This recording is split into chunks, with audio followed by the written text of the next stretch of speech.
যমের মঙ্গল কামনায় ফোঁটা দিয়েছিলেন বোন যমুনা, আবার যমুনাকে চিরকাল রক্ষা করার সংকল্প করেছিলেন দাদা যম। সেই রীতি মেনেই চলে আসছে ভাইফোঁটার অনুষ্ঠান। কিন্তু প্রতিবার এই ভাইফোঁটার পরে সবচেয়ে বিপজ্জনক অবস্থা হয় এই যমুনারই। সৌজন্য ভাইফোঁটার ঠিক আগে আগে পার হয়েছে দীপাবলি। দীপাবলির দূষণে শ্বাসরোধ হয়ে যায় দিল্লির যমুনা নদী। জলের বদলে সেখানে শুধুই বিষাক্ত ফেনা।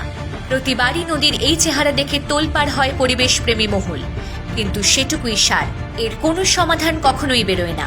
এবারেও দীপাবলির পরেই দিল্লির কালিন্দী কুঞ্জের কাছে যমুনা নদীতে বিষাক্ত ফেনা ভাসতে দেখা গেল রবিবার থেকে। অতি দূষণের কারণে যমুনায় অ্যামোনিয়ার মাত্রা বৃদ্ধি পাওয়ায় শনিবার সন্ধ্যা থেকেই রাজধানীর জল সরবরাহ ব্যাহত হয়েছে।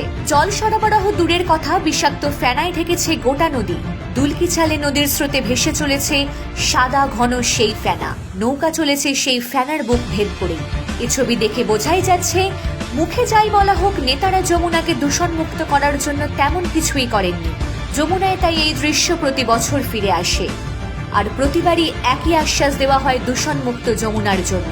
আর প্রতি বছরই দেখা যায় যমুনা সাদা ফেনায় ঠেকেছে। এই বছরই অতি দূষণের আশঙ্কা আগে থেকে ছিলই, সত্যি হলো সেটাই। আইনের নিয়মের তোয়াক্কা না করে দিল্লিতে চলেছে তুমুল দীপাবলি উদযাপন। ধোঁয়ায় ভরেছে রাজধানীর আকাশ বাতাস। ফলস্বরূপ চরম দূষণের ফল ভোগ করছেন সাধারণ মানুষ। চোখ জ্বালা, চোখ থেকে জল পড়া, নিঃশ্বাসের কষ্ট, কাশি, নানা রকম সমস্যায় ভুগছে দিল্লি। তথ্য বলছে বৃহস্পতিবার অর্থাৎ দীপাবলির রাতেই দিল্লির বায়ু দূষণের পরিমাণ বিপদসীমা পেরিয়ে যায়। শুক্রবার এয়ার কোয়ালিটি ইন্ডেক্স অর্থাৎ বাতাসের গুণগত মান পেরিয়ে যায় 1000।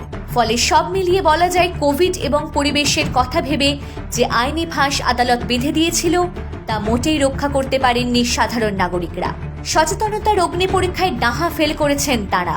দূষণ পর্ষদ অবশ্য আগেই জানিয়েছিল দীপাবলির আগে শুধুমাত্র খড় পোড়ানোর কারণেই রাজধানীর দূষণের মাত্রা 25% বেড়ে যায়।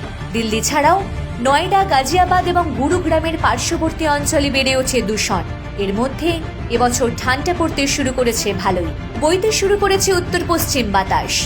এই হাওয়া পাঞ্জাব এবং হরিয়ানার শস্য পোড়ানোর ধোঁয়াকে রাজধানীর দিকে টেনে আনে।